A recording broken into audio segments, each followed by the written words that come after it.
Hey friends, thanks so much for joining us. This is Unlock You with Dr. Shannan Crawford. I'm a clinical psychologist, leadership consultant, and a really big fan of you getting to fulfill your life purpose. I want you to get unstuck and unlock your potential relationally, emotionally, spiritually, and vocationally. Thanks for joining us, and let's get started. Hey, y'all. Welcome to our third episode with Stephen DeSilva. So excited to be with one of my faves. He is, again, the CFO founder of The Bethel. As you can tell, quite the fan. I love Bethel. So the guy who creates the financial backbone of such a large organization that's now become a movement of empowering and liberating and blessing people and helping people come into their true identity. And your wife happens to be one of my heroes, Donna DeSilva, who has also been a guest. So Stephen is going to talk to us today about the 2 of 10 amazing tips to help you get unlocked financially. This is his space, his lane. So get your paper ready, unless you're driving, and take good notes because we want to find out what we're doing wrong with our finances. Hi, Stephen. Glad you're here. Hello. Thanks so much for having me. Thank you. You're welcome. So you've been an accountant and you've also dealt with your own money issues, and you've mentored and helped a ton of people through your movement. And you wrote the book, Money and the Prosperous Soul. Yes, And ma'am. so tell us about this group and some of the stories of how people are getting plugged into community and are getting to actually ask you real life questions and solve things that are happening in their personal areas of finances. Yeah, well, thanks for asking. I have this group, and it enables people to get closer where we can actually have a conversation. So Yeah. this group is called My Money Time, and it's been such a blessing to find a way that I can just be quiet and not be performing or presenting or pushing information, where I can just sit and listen to the question, and it gives people peace enough and space enough to kind of formulate their question and ask it precisely for Mm. them. So that's what this is kind of a new thing that I'm offering. I have the programs, I have the manuals, I have the online courses. I've got those things for distance learners and people who learn well as students, but some people just need that Q&A time, that Yeah. personal connection. So that's what is growing around me right now, and it's been a lot of fun. We've had a lot of great breakthroughs. I got some recent, just this week, I met with a few folks, and I was going to share some of their stories so people Yeah. can relate to that. An interesting, this particular person is a school teacher, and what I've noticed about creative and creative educators, is they are not linear minded. Their mind kind of jumps around. They're Mhm. creative. They can imagine well. They can communicate well. High level of intelligence, but what they do is they kind of discount themselves in the area of money. And I think Mm. that's what I found with this week with just a wonderful friend. Now we would call each other friends, but she's just a terrific teacher, but she's carrying a lot of embarrassment and shame and Mm. kind of self-condemnation. And really, I'm not going to, will I, this is her question, will I ever be able to break this pattern in my life? Now her conditions were not dire in a financial setting. I've seen some really tough, big debt numbers and just really profound problems. She didn't have that, but she was just carrying this profound sense that she's embarrassed, she's ashamed, she's Mm. been spoken over by certain people. This happened to be a former spouse, spoke some things against her, pretty rough stuff. So she came to this group kind of timid and very, very, very careful about, am I safe in this environment? Mm. And what we found is, of course, she is safe. This is what the purpose of this group is. It's a tribe that's slowly growing, and we find out that she has a combination in her life that is keeping this fire in her life around money. It's this weird tension between shame and this financial threat that's coming in like the next few months. And so she looks at this, what I call a fire on board her financial ship. She's looking at the fire. The fire creates urgency. The urgency feeds her shame that she shouldn't have to Mhm. face this. The shame distracts her ability to deal with the problem. And so this kind of destructive cycle begins in her life. I think that's one of the most important things to share for folks is yes, there's hope. Yes, there's a way to break the cycle. There really is kind of keys and tools to empower a person. And we can all do this. And this woman who felt kind of beaten down, she has just blossomed. She's got hope. She's got a plan. We're putting together structures and adding to once we destroy this shame problem, now we can go attack the fire on deck. And the timing doesn't really take as much time as she was afraid of. It's it'll move Wow. fast once we get working together. So anyway, that's just a really cool story from this past week. Yeah, Yeah, it was that's fun. huge. So, how would Yeah. somebody know that they have shame and that's a part of their money issues? Because we don't have like labels or name tags that, like, this Yeah. actually is about shame. So, how do you think people can tell this is Mm. rooted in a core belief that's pretty toxic? I think that's a great question. I think we have to have some context of what is an actual healthy life with our money supposed to look like. Mhm. And I like to go to a biblical reference, a Bible reference. There's this phrase this quote that Jesus has. He says that that I've come to give you life more abundantly. And I think, for many years, I looked at that like, well, that's kind of like a future dream. And then I realized, wait, that's supposed to be right now. In fact, I feel or recognize a gap between what I'm experiencing and what that says. So Mhm. that began to inform me to a reference point that was outside of my turmoil. It's like there's a piece of rock that I can reach out and put my hand on, and wow, it's solid and it's real, and I can actually climb on this thing, Mhm. and it gives me a perspective beyond my storm. I think when we're in a storm, that's really all you can see because Mhm. it's a storm, it's a problem, it's Yeah. frightening, it's threatening, and it triggers emotions internally. Yeah. So when a person is trying to decide, do I have a real financial problem or not? We can't just start labeling words and throwing them on the table like dice and Mhm. seeing what turns up. Is a hard day at work evidence of a financial problem? Probably not. That's just a hard day at work. But Mhm. if you begin to, with this external reference point, realize, man, I don't actually have that abundant life thing going on. I wonder what's missing. You then can begin to evaluate in a better context. What's going on? Am I losing sleep? Mhm. Am I is this thing running like a endless cycle tape, just yammering on in the background of my mind? Mhm. Is that going on?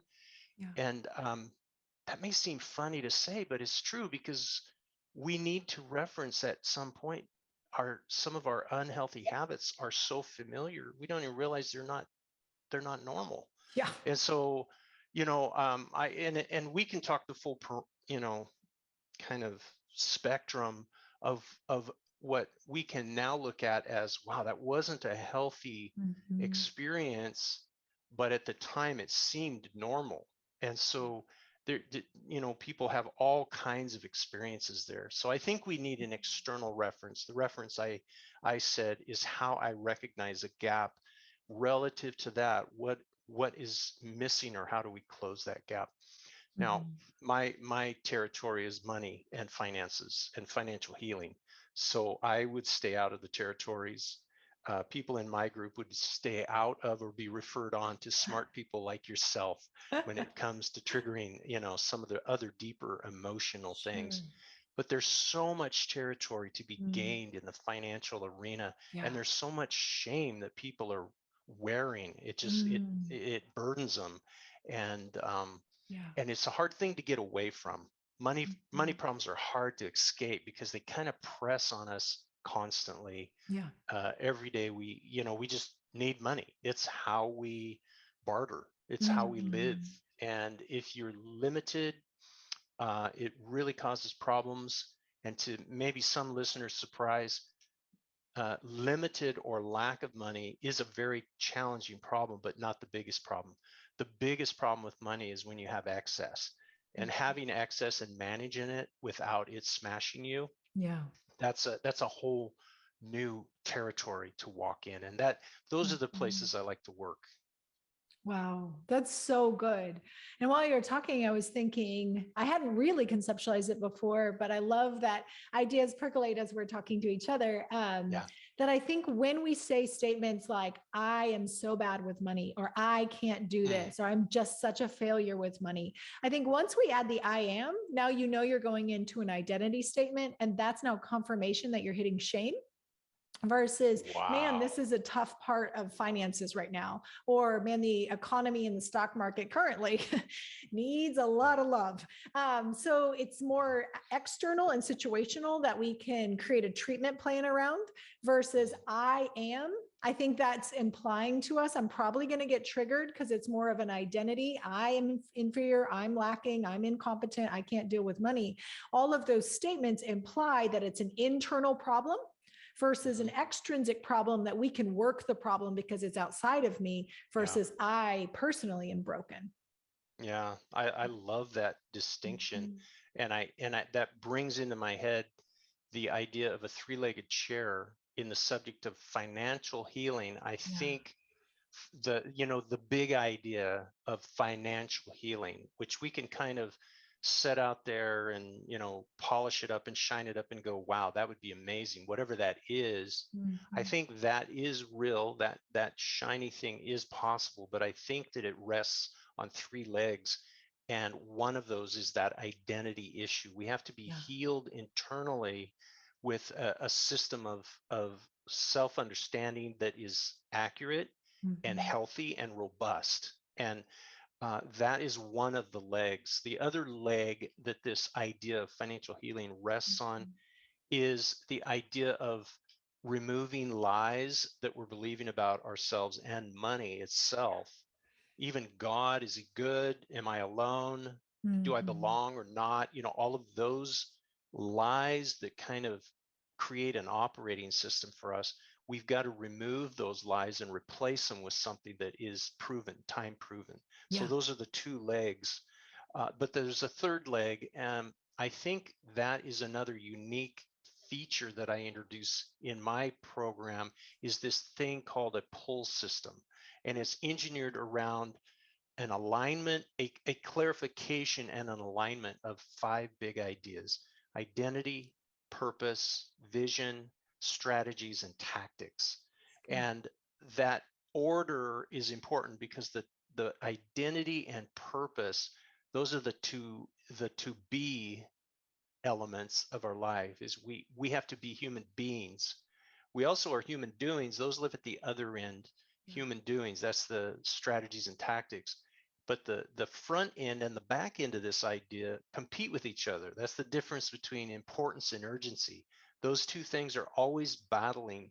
And so engineering a pull system, a way to pull your life by your important, great big ideas, identity and Mhm. purpose. Who am I and why am I on the planet? Engineering a system uh, that is in the engine is that, and it pulls behind it. What do I see? How am I going to get there? And the yes and no's of all the crazy ideas we have to settle. Mhm. That represents that third leg. So a decision model. That's Yeah. so good. And I'm sure in your group you unpack that and then people can ask nuanced questions around that for their personal finances. Yeah, and a lot of folks in the group. Now, the purpose of this group is a face to face, and so what happens is a lot of people will go through my material, and they'll come up on, hey, on chapter 6, I don't understand page 95. What's going on there? Or whatever, some Yeah. specific thing, and they then have that bridge into me and go, hey, on this page, what is that? Oh, blah blah blah. And Yeah. my problem in and challenge is to say it and stop talking because we meet for an hour, and I want everybody to ask questions, and so I try to get to the point and then shut up and let the group begin to share. Yeah. Oh my goodness, it's been so last no, I take it back. This week, um, which will be dated by the time we actually release this, but just this week we had a conversation, and I kind of made my point and stepped back and started inviting questions and feedback. And oh my gosh, this is the thing. There's so much wisdom we all carry. And if Mhm. we can get together in the right tribe, in the right environment, you get to synergize. And Yeah. when that synergy happens, the sum of the components is greater than the individual sum. You know what I That's mean? so It's good. synergy means 2 + 2 is 5. And so we get these people together and talking, and that is so encouraging for people because they realize, my goodness, I do know some stuff. Mhm. And it's been really a beautiful um, addition to my organization. It's been really fun. Absolutely. And I think so many times we're taught that you should just know how to do your finances. Like it's not that hard. You Yeah. should balance your checkbook. You should just, right? And the expression, you should stop shoulding on yourself. Um, Instead of saying, hey, there's actually wisdom and synergy of having wisdom in a multitude of counselors rather than this kind of wild west, do it on my own. And usually we create a glass ceiling and we kind of plateau at a certain place. I've seen it in businesses and in leaders that wherever we stop receiving feedback and letting people speak into our life, whether it's Wow. finances or relationships or career choices, then we're creating a limit because now I'm no longer getting any input outside of what currently built me to where I am now, which for a Mhm. lot of people, they're very successful and they've made it a very far way. But usually it's Yeah. pretty hard to make past that glass ceiling of what has worked before may not be what works in that Yeah. next season, that next tier, now expanding, pivoting, whatever you're going to need. So I just love the Mhm. safety in a multitude of counselors of allowing a lot of people, especially you as the expert, the content creator, but also everybody else to have input. And I think a lot of times when I give advice, I'm also giving advice to myself. And I'm I like, know. I oh, think I learned more. Yeah, I that is a funny comment. yeah, I do come out of these thinking, wow, that was really rich. I learned so much. It's kind of a weird selfish reward, I suppose. But right. Yes. yeah, yeah, I do love that. I do think that So that you're good. right. We have to keep that inflow of ideas, and partly because the environment of money is not a real physical structured Mm-hmm. object. It's a Right. concept that is dynamic and flowing and extremely complicated when we think about economics and how an economy might rise or fall. Everything Yeah. is so fluid. We can't be concrete and stuck. We've got to be nimble, agile. We've Yep. got to be growing and changing. We've got to be able to flex and move, Mm, and in that be tough. We have yeah. to be um, I don't know, healthy, vital, powerful. Yeah. Yeah, so there's a lot of cool things um, that I get to experience, and my crew, my tribe gets to experience in themselves, realizing, wow, I can do this. I I had um, another. This happened to be a woman. I have probably more women than men, but I have probably 60-40 right now. And I think that's interesting because I think that men tend to not, they kind of don't want to reveal a Mm-hmm. weakness. So Sure. they kind of protect that. And I think Mm-hmm. that they're more reluctant to come to the group. But I know, as a man, I know that if we feel that tribe safety, that group, that community Yeah. safety, we can go in there and feel safe and still share. So the men that are participating, it's a ton of fun because we get to laugh and relate as men. but we are learning from the larger half of the group as well. A lot of the women that have been joining, it looks like they are fatigued at being kind of talked down to and kind of accused or shamed, or some of them are injured, emotionally wounded up, banged up from, relationships that didn't go well. And so I realize I have a gift that I can give them. Having been raised by a single mother, I can relate as the man who grew up under this woman trying to manage the world. And I get to give that away to that larger half of the group. It's rewarding to me, and actually pretty natural for me to do that. Yeah, so I think that the environment where we're working with these two groups that they feel risky at first. When the person is first coming to the meeting, they don't not really sure what they're going to find. What a lot of the people do, I notice, they come and they leave their camera off, so they get to be that fly on the wall, which I actually welcome, because it gives them a chance to be, that safe distance, listen, and they can watch and hear. And what happens over time is something will be said that they get activated on. I have to talk about that, and they'll start talking through the black screen on Zoom, but they're talking, right? Nice. And then they're engaging, and then we're answering back, and then there's some that that momentum begins to grow, and that synergy, that harmony begins to grow. Eventually, the cameras are off and everybody's sharing. And there's another unique little unexpected dynamic that's happening, is when we join, the camera's off, and so people start to collect, and it's like that awesome gathering room when you first, you're having friends over and everybody's talking in the hallway and in the entryway of the house, and they work their way into the kitchen. Everybody's chatting. There's some of that going on, and then I'll tell them, okay, I'm going to start the recording, and some cameras will go off, some will stay on, but everybody kind of situates, and then we have our session. And then the coolest thing is when it's done, we turn off the camera and we just kind of debrief as a little crew. So that's been rich. In fact, one time it was so good, I said, I have to turn on a camera again. You have to say that, and you have to say what you said. Okay. So it's a neat space for people. Fun. It's inexpensive. It's easily accessible. It's regular, so there's consistency. Yeah, I encourage people who are looking for a safe tribe around the concept of financial healing, whatever you think that might mean. Why don't you come check it out? And what you're going to find is some good, safe people, and you're going to find yourself growing. That's so good. And we do learn in community. So back to that silo, do it by myself, pull myself up by my bootstraps. You're really limiting all the rich input that you could have.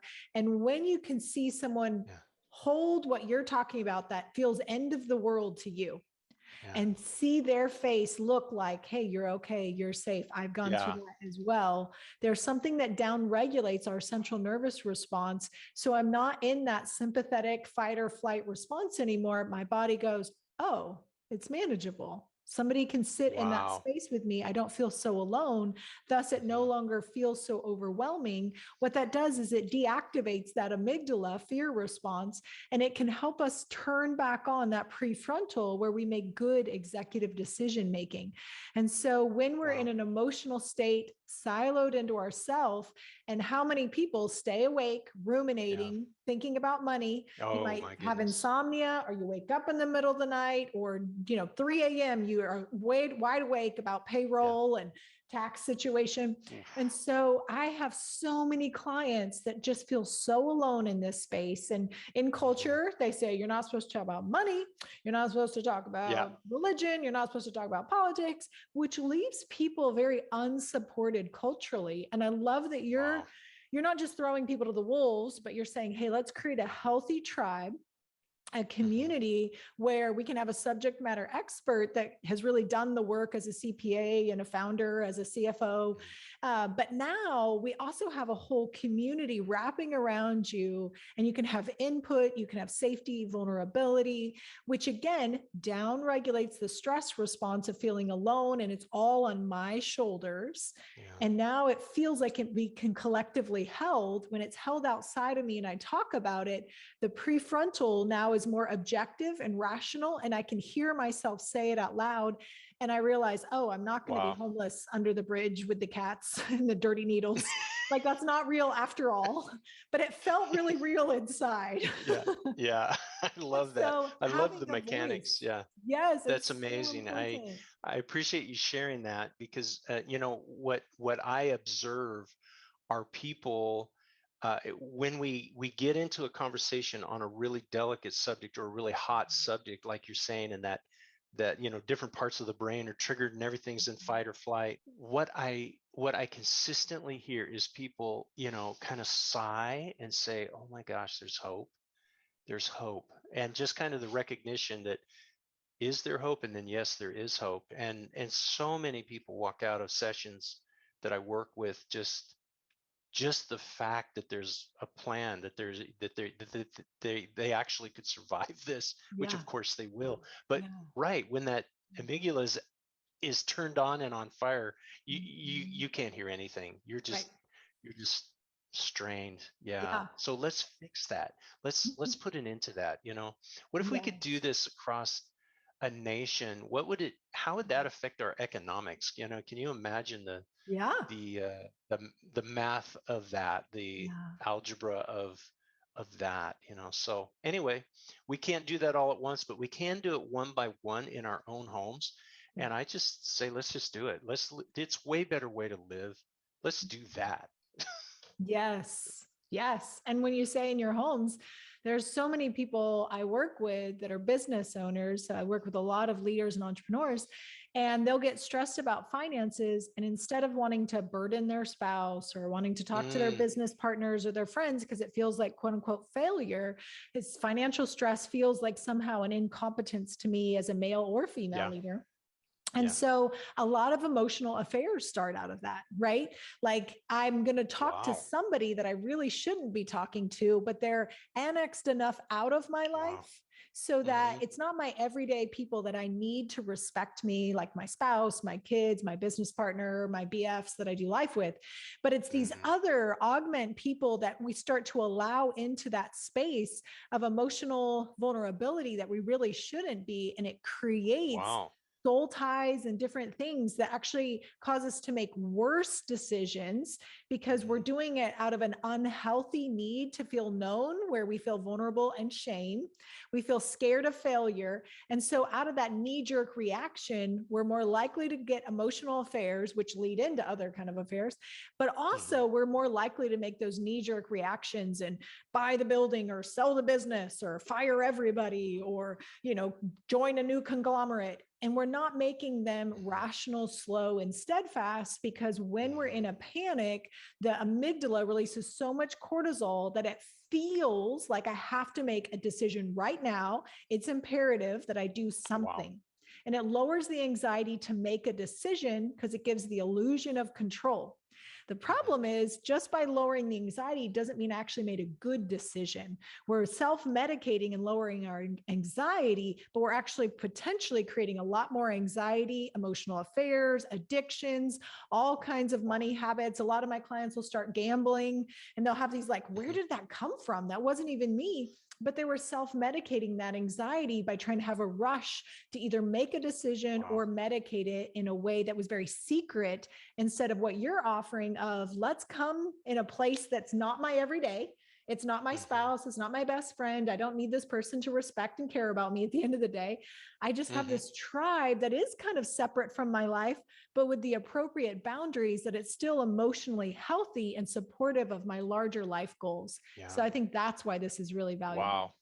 That's amazing. I hadn't connected it to the emotional relationships that level, but I do know how money is one of the top 3 leading causes of divorce and just some serious issues around a family, Yeah. around a business. I do work with business owners, mostly founders. So these tend to be first generation creators of organizations, Yep. and they find themselves pretty alone. And it's interesting through your lens to hear through your lens what these people are doing, how they are finding solutions that are tend to be kind of self-destructive. Yeah. And we are all going to find a solution. We all need solutions to those pressures, to those complexities, right? We need those. We need to find it, but not the unhealthy ones. We Yes. have to have bridges that walk us closer together, that draw couples closer together, from disconnection to connection, to unity in a home, to unity on a board in an organization, through the different layers of an organization, how to heal that, how to communicate that. I love what you're describing, because it really, obviously, you're the professional here on this subject of the heart and mind. I just love that. Thank you for sharing that. There's help on both sides of that world. Yeah. And that should give people a reference like, oh my goodness, I'm ready to solve it. Today I was working with somebody, and we had to patiently come to the moment where this was a woman, and she agreed. I asked her, "Are you ready to do this step?" And by the way, this is me still talking to her. Um, if you don't take the step today, you're fine, because the step will come. But if you're ready, let's take it. And it was so rewarding. She was brave. Yes, I'm ready to go.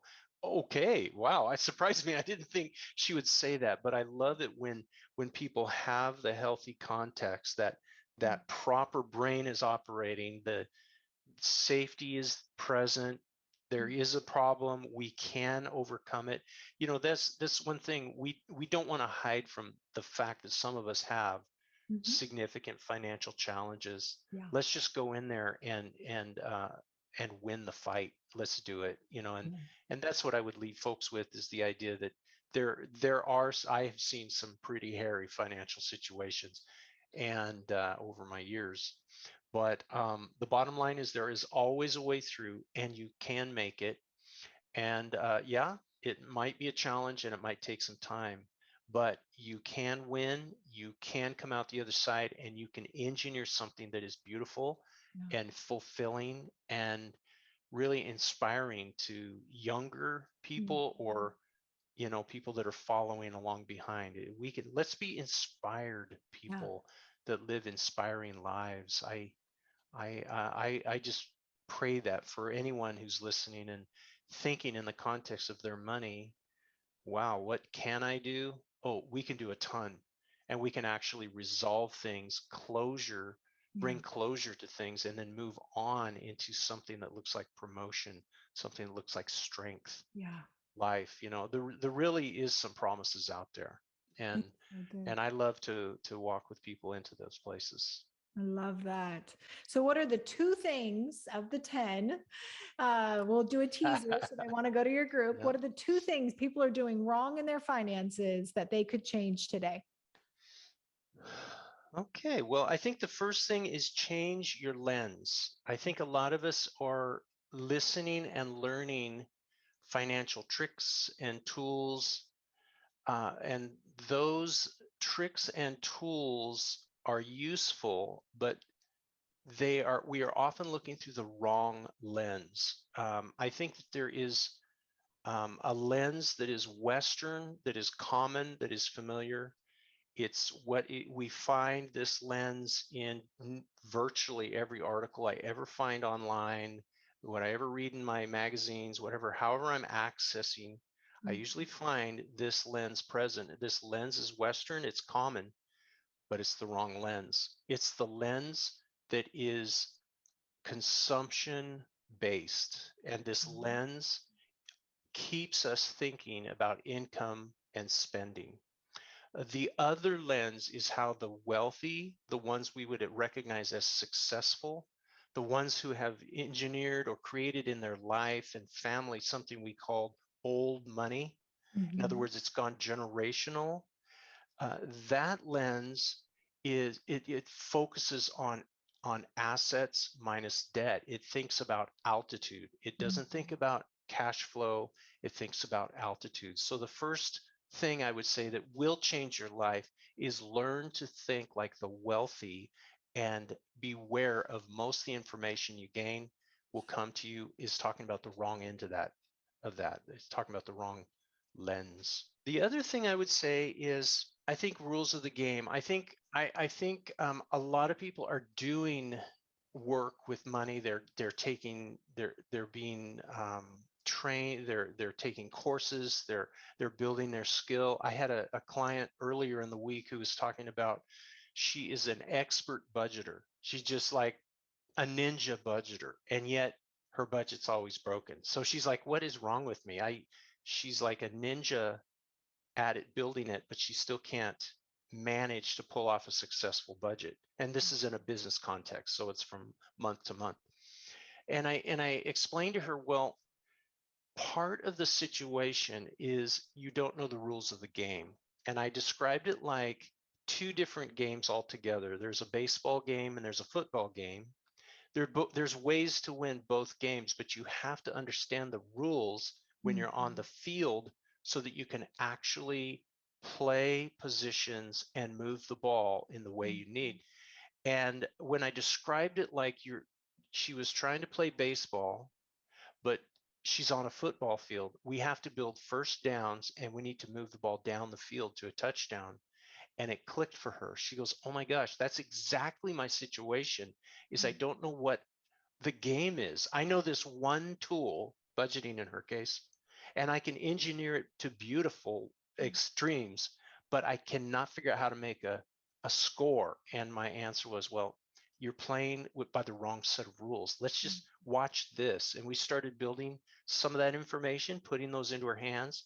And what she began to realize is she started to make first downs. She started to move the ball. She felt the momentum. And of course, that's all you need. Most people, they just need like a half an inch of wiggle room, and then I know what to do. And then they're down the field. So those are the two things of the 10 that I would throw out as a gift, folks. I hope that helps people. Yeah. So we need to have the right lens, discard a lot of what's coming out there. We've talked before about the loss of the expert, that everybody's an armchair expert, but it is really important to know you have the right content, the right lens, that we're not just going with, a immediacy, but what is going to create altitude, generational wealth. And I love that you have to know the rules that you're actually playing. What game am I playing? What strategy, long game?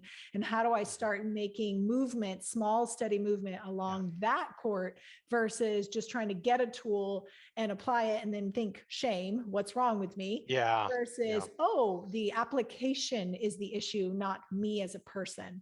So I think that's so great. How do people connect with you to get a part of this community and this tribe where it's safe and we can grow in our financial gains together? Well, I think if you do a search on financial healing with Stephen DeSilva, you'll find me on a platform called Substack.com. Substack is a platform that allows authors and writers and speakers to just put their information out there. And I've just got piles of stuff that's free and people can read articles. Many people just go and just enjoy the articles and little blogs. And there's a couple of little freebies here and there I throw in.